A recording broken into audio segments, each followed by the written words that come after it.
The United States successfully concluded an airstrike in Kabul, Afghanistan that killed the emir of Al-Qaeda, Ayman al-Zawahiri.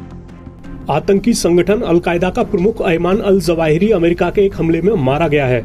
ये हमला अफगानिस्तान की राजधानी काबुल में किया गया। अमेरिकी राष्ट्रपति जो बाइडेन ने इस बात की पुष्टि की है।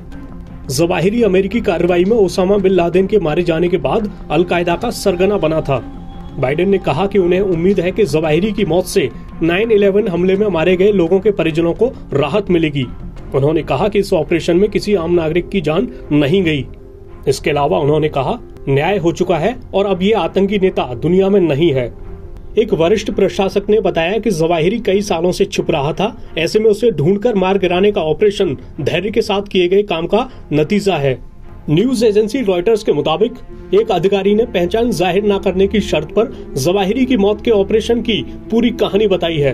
अब हम आपको उसी के शब्दों में वही कहानी बताने जा रहे हैं। सबसे पहले अधिकारियों को इस बात का पता चला कि जवाहिरी का परिवार यानी उसकी पत्नी और बच्चे काबुल में एक सेफ हाउस में चले गए हैं। बाद में उसी लोकेशन पर जवाहिरी की भी पहचान हुई।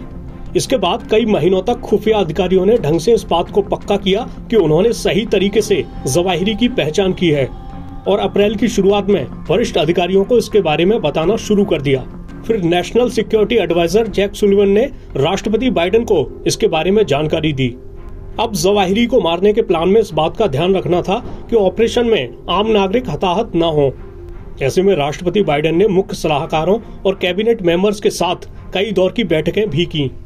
1 जुलाई को CIA डायरेक्टर विलियम बर्न्स समेत कैबिनेट मेंबर्स ने व्हाइट हाउस सिचुएशन रूम में प्रस्तावित ऑपरेशन के बारे में बाइडेन को ब्रीफ किया। इस दौरान बाइडेन ने पूछा कि हमें क्या पता है और कैसे पता है। उन्होंने मौसम से लेकर उन तमाम पहलुओं के बारे में भी पूछा जो ऑपरेशन को प्रभावित कर सकते थे। इसके बाद फाइनल ब्रीफिंग में इस बात पर भी चर्चा हुई कि जवाहिरी की मौत से अमेरिका और तालिबान के रिश्तों पर क्या असर पड़ेगा। पूरी तरह संतुष्ट होने के बाद आखिर में बाइडेन ने कम से कम सिविलियन कैजुअलिटी के रिस्क की शर्त पर सटीक हवाई हमले की मंजूरी दे दी। इसके बाद 30 जुलाई को ड्रोन से फायर की गई मिसाइलों से हमले को अंजाम दिया गया।